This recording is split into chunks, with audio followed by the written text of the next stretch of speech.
ఓం నమో వెంకటేశాయ. జ్యోతిషట్నగరం ఛానల్కి స్వాగతం. ఈ వీడియోలో ఒక జాతకంలో 10th హౌస్ యొక్క ప్రాముఖ్యత ఏంటి అంటే రాజ్యస్థానం అంటాం. 10th హౌస్ని లగ్నం నుంచి 10th హౌస్కి రాజ్యస్థానం అని పేరు. రాజ్యస్థానం యొక్క ప్రాముఖ్యత ఏంటి, ఎటువంటి యోగాలను ఇస్తుంది, అలాగే 10th హౌస్ నుంచి అనుభవించేటువంటి యోగాల వెనుకున్నటువంటి పూర్వపుణ్యం ఏంటి, ఎలా తెలుసుకోవచ్చు, ఎలా చూడొచ్చు, ఏ గ్రహాలు 10th హౌస్లో అద్భుతమైన యోగాలను ఇస్తాయి, వాటిని మనం ఎలాగ ముందే తెలుసుకోవచ్చు, ఇలాంటి విషయాల్ని తెలియజేస్తాను. ఒక జాతకంలో కేంద్ర స్థానాలకి చాలా ప్రాముఖ్యత ఉంది. 1, 4, 7, 10 ఇవి కేంద్ర స్థానాలు. అవి జాతకానికి ఎప్పుడు కూడా మూల స్తంభాలలాగా పనిచేస్తాయి. అలాగే 10th హౌస్ అనేది ఒక కేంద్ర స్థానము, ఉపచయ స్థానం కూడా.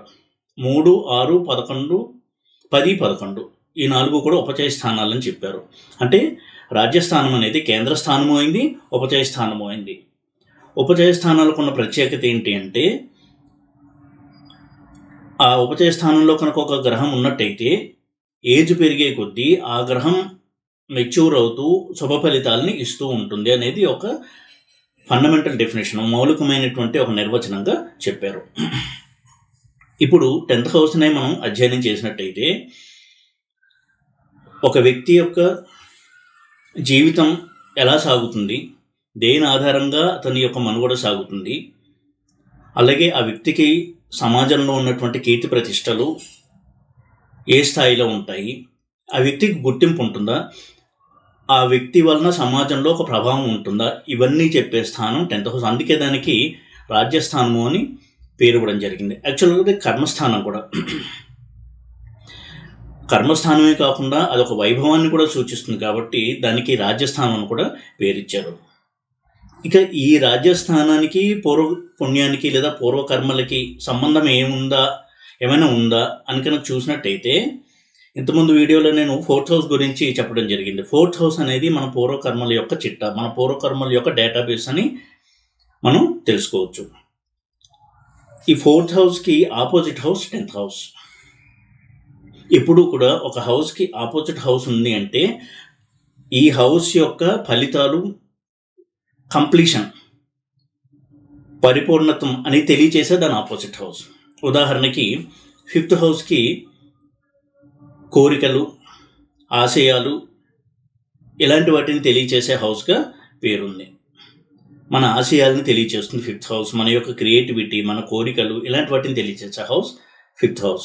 అవి ఎంతవరకు సిద్ధిస్తాయి అని తెలియచేసే హౌస్ దానికి ఆపోజిట్ హౌస్ అయినటువంటి 11th హౌస్. అందుకే దానికి లాభస్థానము అని పేరిచ్చారు. ఇక్కడ లాభము అంటే పరిపూర్ణత, కోరిక సిద్ధించడము, కోరిక అనేది తీరడము అనే అర్థంలో చెప్పడం జరిగింది.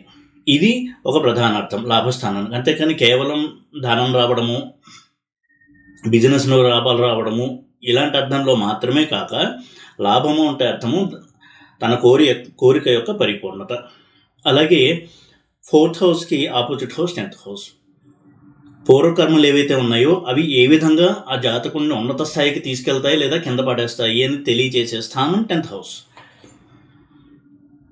ఇక 10th హౌస్కి పూర్వపుణ్యానికి సంబంధం ఉందా అంటే ఎస్, 4th హౌస్కి అది ఆపోజిట్ హౌస్ అవుతుంది కాబట్టి అదొక లింక్ అనేది మనం గమనించాలి. అలాగే 10th హౌస్ అనేది 9th హౌస్కి 2nd హౌస్, అలాగే 12th హౌస్కి 11th హౌస్. అంటే 9th హౌస్ నుంచి లెక్క పెడితే 2nd హౌస్ అనేది 10th హౌస్ అవుతుంది. వ్యయస్థానం 12th హౌస్ ఏదైతే ఉందో అక్కడి నుంచి 11వ ఇల్లు 10th హౌస్ అవుతుంది. చూడండి, ప్రతివాడికి కూడా ధనలాభ స్థానాలు చాలా ముఖ్యమైనవి. ఎవరైనా సరే జాతకం చూసేటప్పుడు నా ఫినాన్షియల్ స్టేటస్ ఎలా ఉంటుంది అని చెక్ చేసుకుంటారు, లేకపోతే అడుగుతూ ఉంటారు. వాటిని సూచించే స్థానాలు ఏమిటి? 2nd హౌస్ ఒకటి, 11th హౌస్ ఒకటి. 2nd హౌస్కి ధనస్థానం అని పేరు, 11th హౌస్కి లాభస్థానం అని పేరు.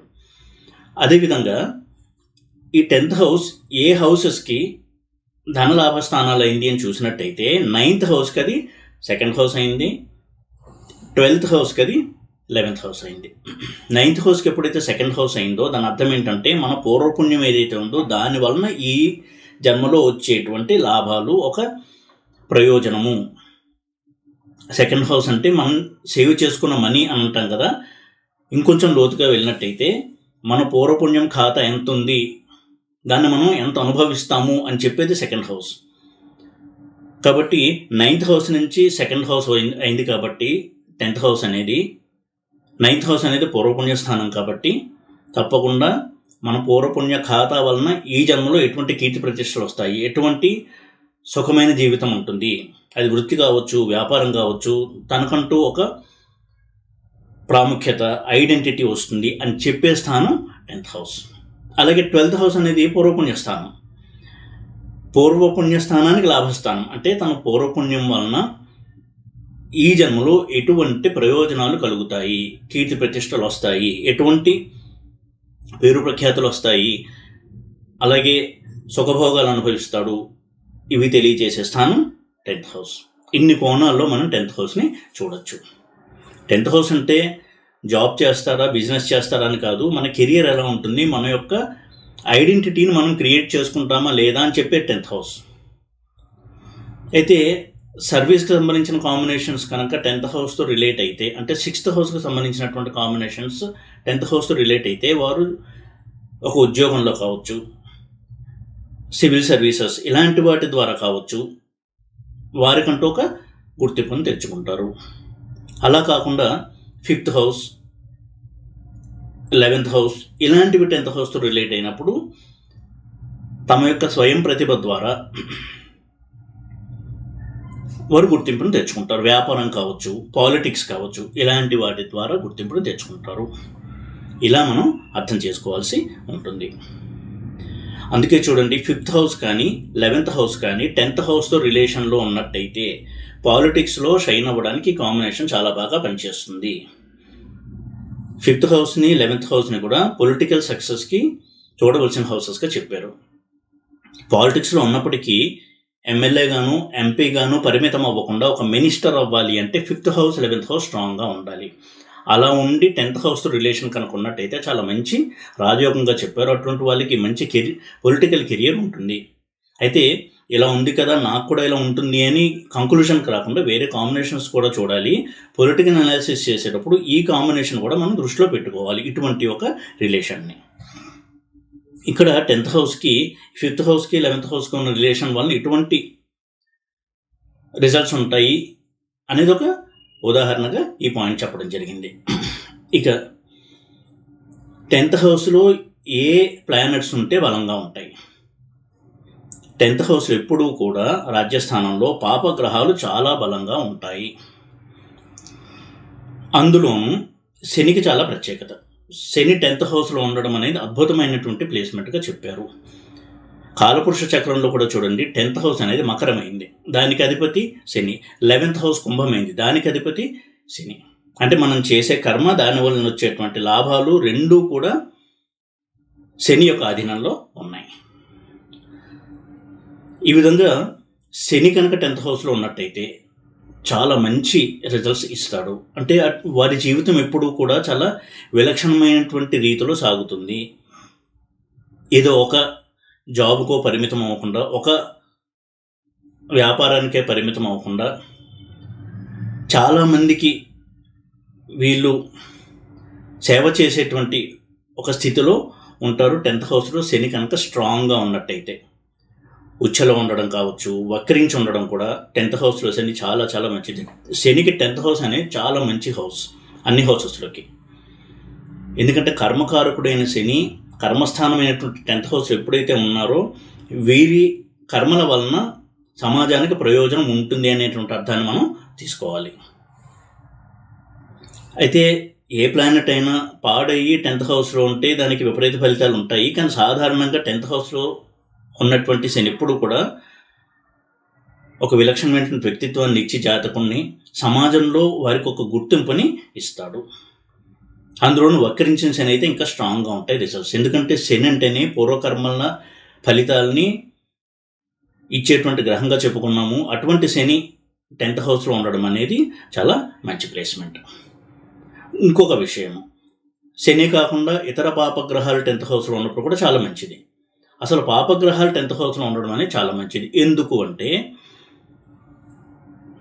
జీవితంలో పైకి రావాలి అనేటువంటి ప్రయత్నం చేసేటప్పుడు ఎన్నో అవరోధాలు ఎదురవుతూ ఉంటాయి. ఏ రంగంలో అయినా సరే, వ్యాపారం కావచ్చు, పాలిటిక్స్ కావచ్చు, మరే రంగమైనా సరే. ఆ ఒడిదుడుకులను తట్టుకునే శక్తి పాపగ్రహాలకి ఎక్కువగా ఉంటుంది సహజంగా. కుజుడే ఉన్నాడు అనుకోండి, అతనికి ఫైటింగ్ స్పిరిట్ ఎక్కువ. కాబట్టి ఎలాంటి అవాంతరాలు వచ్చినా సరే దాన్ని ఎదుర్కొని పోరాడి ముందుకెళ్తూ ఉంటారు. శుభగ్రహాలకి ఈ లక్షణం అనేది ఉండదు. శుభగ్రహాలు కూడా అనుకూలమైన స్థితిలో ఉండి 10th హౌస్లో ఉంటే మంచి కెరియర్ ఉంటుంది. కొంతమంది జీవితం చూడండి చాలా సాదాగా సాగిపోతూ ఉంటుంది. పెద్ద ఒడిదుడుకులు ఉండవు కెరియర్లో. ఒక జాబ్లో జాయిన్ అవుతారు, అదే జాబ్లో రిటైర్ అవుతూ ఉంటారు. ఐటీ ఇండస్ట్రీలో కూడా ఒక కంపెనీలో జాయిన్ అయ్యి ఐటీ కంపెనీలో అదే కంపెనీలో రిటైర్ అయిన వాళ్ళని చూడొచ్చు. సాధారణంగా ఐటీ కంపెనీస్ మారుతూ ఉంటారు, కానీ అలా మారకుండా ఉన్న వాళ్ళు ఉంటారు. కాబట్టి శుభగ్రహాలు ఇటువంటి ఆటుపోట్లని సూచించవు, వాటిని తట్టుకునే శక్తి కూడా ఉండదు. కానీ పాపగ్రహాలకి ఆటుపోట్లు తట్టుకునే శక్తి ఉంటుంది. ఎలా అయినా సరే వచ్చిన ప్రతిబంధకాన్ని, అవరోధాన్ని దాటి మనం ముందుకెళ్ళాలి. ఏం చేసైనా సరే అవసరమైతే మ్యానిపులేషన్ అయినా చేద్దాము, ఇటువంటి ఒక చొరవని ఇస్తాయి పాపగ్రహాలు. అందుకే పాలిటిక్స్లో షైన్ అవ్వడానికి 10th హౌస్లో పాపగ్రహాలు చాలా బాగా హెల్ప్ చేస్తాయి. ప్రతికూలతని తట్టుకుని పోరాడి అవసరమైతే ఎదుటివారిని మాయ చేసైనా సరే మనం అనుకున్నటువంటి లక్ష్యాన్ని సాధించాలి అనేటువంటి ఆ నేర్పు, ఓర్పు, ఆ ఫైటింగ్ స్పిరిట్ 10th హౌస్లో పాపగ్రహాలు ఉండడం వల్ల జాతకుడికి వస్తాయి. ఈ పాయింట్ ఎప్పుడు కూడా గుర్తుపెట్టుకోవాలి. కాబట్టి 10th హౌస్లో పాపగ్రహం ఉంటే ఫస్టే భయపడవలసినటువంటి అవసరం ఉండదు. ఇవన్నీ కేవలం సూత్రాలుగా చెప్తున్నాను.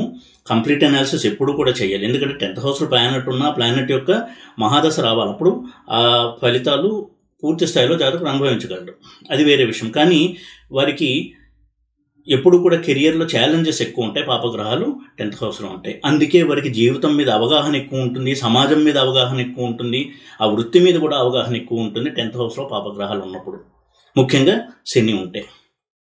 అలాగే రాహు 10th హౌస్లో ఉన్నప్పుడు కూడా పాలిటిక్స్ వంటి రంగాల్లో షైన్ అవ్వడానికి, చాలా అడ్వాన్స్డ్ టెక్నాలజీకి సంబంధించినటువంటి రంగాల్లో షైన్ అవ్వడానికి, అలాగే రాహు అంటేనే వాయుతత్వ గ్రహము, అలాగే ఊహల్లో తేలియాడేటువంటి గ్రహము, అడ్వెంచర్స్ని, సాహసాలను ఇష్టపడేటువంటి గ్రహం. అందుకే చూడండి, రాహువు బలంగా ఉండి కెరీర్కి సంబంధించిన 10th హౌస్తో మంచి రిలేషన్ కలిగి ఉంటే ఒక పైలట్ వృత్తిలో ఉంటారు వాళ్ళు. ఒక పైలట్ యొక్క జాబ్ చాలా క్లిష్టతరమైంది, ప్రతిసారి కూడా ఒక ఛాలెంజే. అది వారు ఆస్వాదిస్తూ ఉంటారు కాబట్టి ఆ రంగంలో షైన్ అవుతారు. రాహు యొక్క అనుగ్రహం ఉంటేనే అటువంటి ఒక చొరవ, రిస్క్ తీసుకునే నేచర్ అనేది ఉంటాయి. వాటిని వారు ఎంజాయ్ చేస్తారు. కేతు 10th హౌస్లో ఉన్నప్పుడు కూడా కెరియర్లో అనుకోని మార్పులు ఎన్నో వస్తాయి, అది మంచి కోసం వస్తాయి. వారు చదివిన చదువు ఒకటి ఉంటుంది, వారు చేసే వృత్తి ఇంకోటి ఉంటుంది. 10th హౌస్లో కనుక కేతు ఉన్నట్టయితే, 10th హౌస్ మీద కేతు ప్రభావం కనుక ఉన్నట్టయితే, రవి 10th హౌస్లో ఉంటే ఖచ్చితంగా గవర్నమెంట్ జాబ్ వస్తుంది అని మన నిర్ధారణకు రాకూడదు. రవికి గవర్నమెంట్ జాబ్కి సంబంధం ఉంది తప్ప రవి 10th హౌస్లో ఉన్నంత మాత్రం ప్రతి వారికి గవర్నమెంట్ జాబ్ ఉంటుందని నిర్ధారణకి రావద్దు. అయితే రవికి 10th హౌస్కి ఎప్పుడైతే సంబంధం బలంగా ఉంటుందో వారు ఏ వృత్తిలో ఉన్నా వారు కమాండింగ్ పొజిషన్లో ఉంటారు, శాసించే స్థితిలో ఉంటారు. తమ ప్రతిభతో, నేర్పుతో మనుషుల్ని అర్థం చేసుకుని వాళ్ళతో ఎలా మన వైపు తిప్పుకోవాలి అనేటువంటి ఒక నైపుణ్యంతో ఎప్పుడూ కూడా కమాండింగ్ పొజిషన్లో ఉంటారు రవి కనుక 10th హౌస్లో ఉన్న, 10th హౌస్తో సంబంధం ఉన్న. అలాగే కుజుడు 10th హౌస్లో ఉంటే అడ్వెంచర్, రిస్క్ ఇలాంటి రంగాల్లో బాగా రాణిస్తారు. అలాగే సర్జన్స్గా రాణించడానికి కుజుడు 10th హౌస్ ప్లేస్మెంట్ చాలా బాగా హెల్ప్ చేస్తుంది. ఎప్పుడూ కూడా సాఫీగా వెళ్లకుండా ఏదో ఒక రిస్కో, ప్రమాదము, వీటిని డీల్ చేసేటువంటి ప్రొఫెషన్స్లో కుజుడు చాలా బాగా రాణిస్తాడు. Police department, military, doctors, fire fighters, అగ్నిమాపక దళం అంటాం, విపత్తులు వచ్చినప్పుడు వారు ముందుకు వస్తారు. ఇలాంటి వాటిలో కుజుడు బాగా రాణింపచేస్తాడు. సర్జన్స్ కూడా బాడీని కట్ చేసి, ఓపెన్ చేసి, ఆ రక్తాన్ని చూసి అయినా సరే ఆ సర్జరీ పూర్తి చేసి మళ్ళీ హీల్ చేయాలి, దాన్ని కుట్టివేయడము, తర్వాత హీల్ చేయడము, ఇలాంటి పనులు చేస్తారు. దానికి కుజుడు, రాహువు ఇటువంటి గ్రహాల యొక్క అనుగ్రహం ఉండాలి. కాబట్టి 10th హౌస్లో మ్యాలిఫిక్ ప్లానెట్స్ చాలా మంచి రిజల్ట్స్ ఇస్తాయి. అలాగే 10th హౌస్లో ఏదన్నా గ్రహము పంచమహాపురుష యోగంలో కనుకున్నట్టయితే, 5 గ్రహాలు ఇచ్చేటువంటి యోగాలకి పంచమహాపురుష యోగాలని పేరు ఇచ్చారు. కుజుడిచ్చేది రుచక యోగము, బుధుడు భద్రయోగము, గురువు హంసయోగము, శుక్రుడు మాలవి యోగము, శని శశయోగము. వీటికి మూల సూత్రం ఒకటి. ఉదాహరణకి కుజుడు రుచక యోగం కనుక తీసుకున్నట్టయితే లగ్నం నుంచి కేంద్రంలో ఉండి అది స్వక్షేత్రం కానీ ఉచ్చక్షేత్రం కానీ అయి ఉండాలి. ఈ పంచమహాపురుష యోగాలన్నిటికీ ఈ సూత్రమే అప్లై అవుతుంది. కుజుడు విషయమే తీసుకుంటే ఉదాహరణకి మేషలగ్నం తీసుకుందాము, దానికి 10th హౌస్ మకరం అవుతుంది. అక్కడ కుజుడు ఉంటే అది ఉచ్చస్థానం కాబట్టి 10th హౌస్లో ఉండి ఉచ్చలో ఉన్నాడు కాబట్టి అది రుచక యోగాన్ని యాక్టివేట్ చేస్తుంది. ఇటువంటి వారు ఎప్పుడు కూడా వృత్తిలో చాలా ఉన్నత స్థితికి చేరుకుంటారు, చాలా త్వరగా ఉన్నత స్థాయికి వెళ్తారు. పైగా కుజుడు 10th హౌస్లో రుచక యోగంలో కనుక ఉన్నట్టయితే ప్రత్యర్థులు ఎప్పుడూ కూడా వీరి ముందు నిలవలేరు. ప్రత్యర్థుల మీద వీరిదే ఎప్పుడు విజయం ఉంటుంది. అది పాలిటిక్స్లో ఉన్న, బిజినెస్లో ఉన్న, ఉద్యోగంలో ఉన్న ఎప్పుడూ కూడా అందరికంటే త్వరగా వీరికి ప్రమోషన్ వస్తూ ఉంటుంది. ఈ విధంగా చాలా మంచి ఫలితాలను ఇస్తారు కుజుడు. మిగతా గ్రహాలు 10th హౌస్లో పంచమహాపురుష యోగాల్లో ఉన్నప్పటికీ కూడా కుజుడు శని ఇచ్చేటువంటి పంచమహాపురుష యోగాలు చాలా బలంగా ఉంటాయి. ఇందాక చెప్పినట్టుగా ఆటుపోట్లను తట్టుకుని విజయాన్ని సాధించే దిశగా ఉంటుంది వీరి యొక్క ప్రయాణం. వీరికి ఎన్ని ఛాలెంజెస్ వస్తాయో అంత విజయాలను అందుకుంటూ ఉంటారు పాపగ్రహాలు 10th హౌస్లో యోగంలో కనుక ఉన్నట్టయితే. ఇక 8th హౌస్ విషయానికి వచ్చినట్టయితే 8th హౌస్లో గ్రహాలు కూడా వృత్తిలో షైన్ అవ్వడానికి సహాయపడతాయి, ముఖ్యంగా పాపగ్రహాలు. ఎందుకు అంటే 8th హౌస్ అనేది 10th హౌస్ నుంచి లాభస్థానం కాబట్టి అందులో పాపగ్రహాలు ఉంటే అది వృత్తి విజయాలకి చాలా హెల్ప్ చేస్తుంది. 5th హౌస్ విషయానికి వచ్చినట్టయితే 5th హౌస్ అనేది 10th హౌస్కి 8th హౌస్ అవుతుంది, దుస్థానం అవుతుంది. అందుకే చూడండి, పాపగ్రహాలు కావచ్చు 5th హౌస్లో ఉంటే వృత్తిలో ఎదుగుదల ఉంటుంది, కానీ ఎక్కువగా పోరాటాలు అనేవి ఉంటాయి. ఇష్టం లేని చోటికి ట్రాన్స్ఫర్స్ అవ్వడము, ఇలా ప్రతికూలతలు అనేవి ఎక్కువగా ఉంటాయి 5th హౌస్లో కనుక పాపగ్రహాలు ఉన్నట్టయితే. ఎందుకంటే అది 10th హౌస్కి అష్టమ స్థానం అవుతుంది కాబట్టి.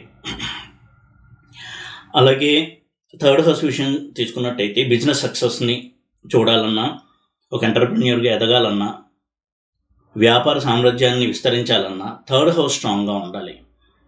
3rd హౌస్ అనేది 10th హౌస్కి 6th హౌస్. 6th హౌస్ అంటేనే పోరాటము, శత్రువులు, ప్రత్యర్థులు, వారి మీద విజయము, కాంపిటీషను, వీటిని సూచించే హౌస్. ఆ విధంగా 3rd హౌస్ అనేది కూడా వృత్తిలో విజయాలకి మనం చూడవలసిన స్థానము. ఎందుకంటే 3rd హౌస్కి 10th హౌస్కి అటువంటి రిలేషన్ ఉంది కాబట్టి. ఇన్ని కోణాల్లో మనము 10th హౌస్ని స్టడీ చేయాలి. ఎప్పుడు కూడా 10th హౌస్లో ఉన్న గ్రహాలు 10th లార్డ్ కనుక స్ట్రాంగ్గా ఉన్నట్టయితే తప్పకుండా వారి జీవితంలో వృత్తిలో చాలా ఉన్నత స్థానానికి చేరుకుంటారు. ఇంకా 5th హౌస్, 9th హౌస్ ఇలాంటి హౌసెస్ కూడా 10th హౌస్తో కనుక సంబంధం కలిగి ఉన్నట్టయితే కేవలం తన కోసమే వృత్తి చేస్తూ తానొక్కడే ఎదగడం కాకుండా సమాజానికి పనికొచ్చే వ్యక్తులుగా అవ్వడము, సమాజాన్ని ప్రభావితం చేసే వ్యక్తులుగా అవ్వడము, ఇటువంటి అద్భుతమైనటువంటి ఫలితాలను కూడా ఇస్తుంది 10th హౌస్. ఎందుకంటే 10th హౌస్కి పూర్వపుణ్యానికి బలమైన సంబంధం ఉంది కాబట్టి. 9th హౌస్ నుంచి 2nd హౌస్, 12th హౌస్ నుంచి 11th హౌస్, ఇన్ని రకాలుగా. అలాగే 4th హౌస్కి ఆపోజిట్ హౌస్. ఇన్ని రకాలుగా 10th హౌస్ అనేది ఒక వ్యక్తి యొక్క పూర్వపుణ్య బలాన్ని సూచించేటువంటి హౌస్. ఎందుకంటే ఒక వ్యక్తికి పేరు ప్రఖ్యాతులు రావాలన్నా, కీర్తి ప్రతిష్టలు రావాలన్నా పూర్వపుణ్య బలం అనేది ఎక్కువగా ఉండాలి. అటువంటి పూర్వపుణ్య బలం వలన ఎటువంటి అద్భుతమైనటువంటి కీర్తి ప్రతిష్టలు వచ్చాయి వృత్తి ద్వారా అని తెలియచేసేది 10th హౌస్. అందుకే దానికి రాజ్యస్థానము అని పేరు ఇచ్చారు, కేవలం కర్మస్థానం అని చెప్పి ఊరుకోకుండా. ఈ విధంగా 10th హౌస్ను కూడా మనము ఈ కోణంలో చూసినట్టయితే చాలా విషయాలు మనకి అవగతమవుతాయి. అలాగే లగ్నాధిపతి 10th లో ఉండడం కూడా రాజయోగంగా చెప్పారు. అది కూడా పూర్వపుణ్యం బలం వలన వృత్తిలో ఉన్నత స్థానానికి తీసుకెళ్ళగలిగేటువంటి ఒక కాంబినేషన్. లగ్నాధిపతి, రాజ్యాధిపతి పరివర్తన, ఇవన్నీ కూడా చాలా మంచి రాజయోగాలుగా చెప్పారు. ఈ విధంగా 10th హౌస్ అనేది కూడా పూర్వపుణ్య బలాన్ని, అలాగే పూర్వపుణ్య బలం వలన వైభవాన్ని, కీర్తి ప్రతిష్టల్ని సూచించే స్థానంగా చూడాలి. అలాంటి కాంబినేషన్స్ ఉన్నాయా లేదా అని చూసి ఎలా ఉండబోతోంది మనకి జీవితము, మన కెరియర్ అని తెలుసుకోవడానికి ఈ కోణంలో అనలైజ్ చేయడం అనేది చాలా సహాయపడుతుంది. ఈ వీడియో కనుక మీకు నచ్చినట్టయితే లైక్ చేసి, షేర్ చేసి, సబ్స్క్రైబ్ చేయండి. ఓం నమో వెంకటేశాయ.